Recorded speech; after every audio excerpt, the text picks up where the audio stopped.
Hey everyone, this is Tabitha Lucas, and I want to talk briefly about feeling comfortable with your voice. A lot of my students are very afraid of saying something wrong. So they study a lot of vocabulary, they do lots of grammar pages, they can write really well. They learned this in school. But when it comes to speaking, they aren't sure of how the word sounds. So they literally don't say anything, they just stay silent. And they observe a lot as well.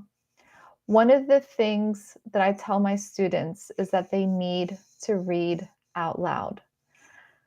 We follow a book. We follow Metro by Oxford for my teen students. I've used other series for my adult classes, but now I just focus on creating conversations. But you can take any video on YouTube, add the closed captions, and pause the video in increments. For beginner students, I like to add 3 to 5 syllables at a time. So if the video says, once upon a time, I would stop and then I would repeat, once upon a time. There was a boy. I don't know. There was a boy. 4 syllables. That's okay. And I would just continually copy what is being heard.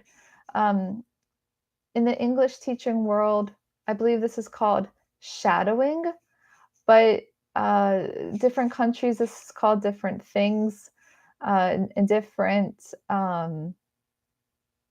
professions, it's called different things. So do your best to find somebody's voice that sounds similar to your voice.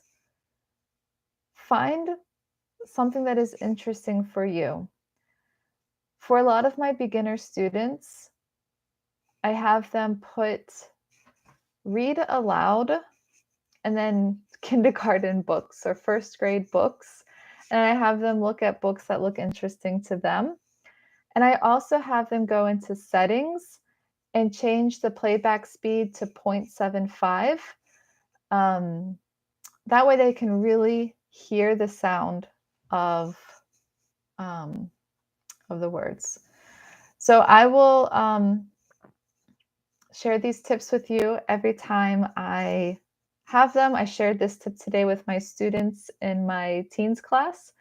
And for teachers, what I would do if you really want your kids to read together, work together in a class and find books together that you like, and then look for those books here on YouTube and send the link to them. Send it to them on WhatsApp, or if you have a newsletter, send it to them in the newsletter. Show them how to open the video, show them how to read, how to pause, like literally train them how to read out loud to themselves. Okay? Over time, you'll be able to do more exercises.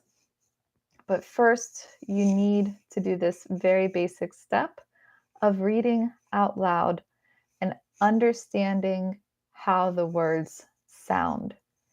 If you stay quiet and if you see the word in front of you and you have no idea how to say the word, especially, so I'm starting to rant, but especially with words like the word light, light, how do you know that that is light? Unless if somebody tells you. You would say like legit, or something. You would have no idea how to say that word unless if somebody told you this is light. Okay? Phonics in American English is very difficult. You need to have a guide. Okay? Also, use your dictionary. There's some pronunciation tips there. But for me, the best is just finding a book with the words on the page and having it read to me. And that's how I taught my kids how to read. All right, I hope this helps you. I'll send you more tips later on. Bye-bye.